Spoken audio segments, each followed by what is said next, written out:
Europe. Europe 1. Axel de Tarlé, c'est un accord qui vient d'être annoncé sur le Brexit à Bruxelles. Enfin, c'est une sorte de pré-accord, hein. C'est-à-dire que les conditions du divorce sont définies, on peut le dire comme ça. On a passé la première étape. Voilà, première étape. Alors, dites-nous tout, Axel. Alors, l'enjeu de ces négociations sont évidemment cruciales parce que vous savez, le Brexit, il faut bien se dire que c'est un divorce. Et donc, c'est comme pour un divorce, soit on se met d'accord sur les termes de la séparation, chacun fait des compromis et les choses avancent, ou bien soit on claque la porte, en l'occurrence les Anglais claquent la porte, pas d'accord, et ensuite advienne ce que pourra.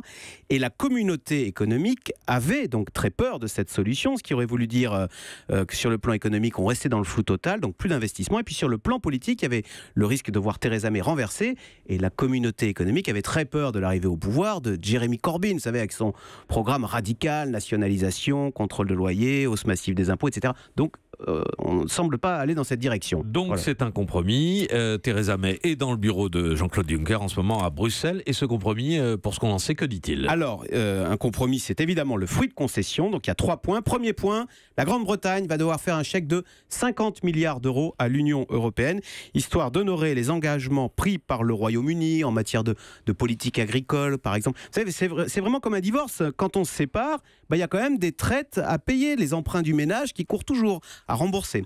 Donc, deuxième point du compromis, les Européens qui sont installés en Grande-Bretagne, les Français, les Allemands, les Polonais, conserveront leurs droits. Ils seront par exemple toujours sous la protection de la Cour européenne de justice. Et puis le troisième point, alors c'était le plus compliqué, l'Irlande du Nord qui voulait rester rattachée à l'Irlande du Sud. L'Irlande du sans frontières, mais l'Irlande du Sud est dans l'Union européenne, donc ça veut dire rattaché à l'Union européenne.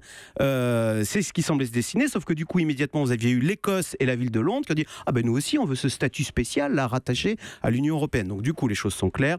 L'Irlande du Nord va bien sortir de l'Union européenne, mais conservera des relations privilégiées avec la République d'Irlande. Alors maintenant, il faut que cet accord aille jusqu'au bout. Vous l'aviez dit, il y a une deuxième phase.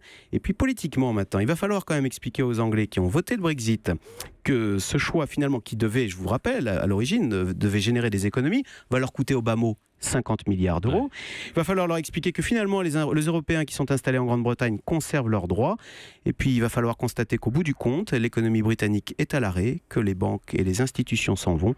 Ça ressemble quand même à un sabordage. Axel de Tarlé. Hélène ? On en est où de l'idée qu'avait lancée Tony Blair sur revoter sur le Brexit ? Est-ce que du coup la facture là, de 50 milliards, ça peut changer les choses ? Alors elle est minoritaire cette idée, mais ce qui est intéressant, c'est l'argument de Tony Blair qui dit « Écoutez, lorsque les faits changent, les gens ont le droit de changer d'avis ». Et il y a cette idée en Grande-Bretagne que finalement, à tort ou pas, parce qu'on ne savait pas, on n'a pas tout dit aux Anglais sur les conséquences du Brexit. On ne leur a pas expliqué qu'ils allaient perdre leur croissance, leur attractivité et leur influence, et donc que les dés étaient pipés, qu'ils n'ont pas voté en toute connaissance de cause. C'est intéressant hein, comme point de vue. Vincent Herouette.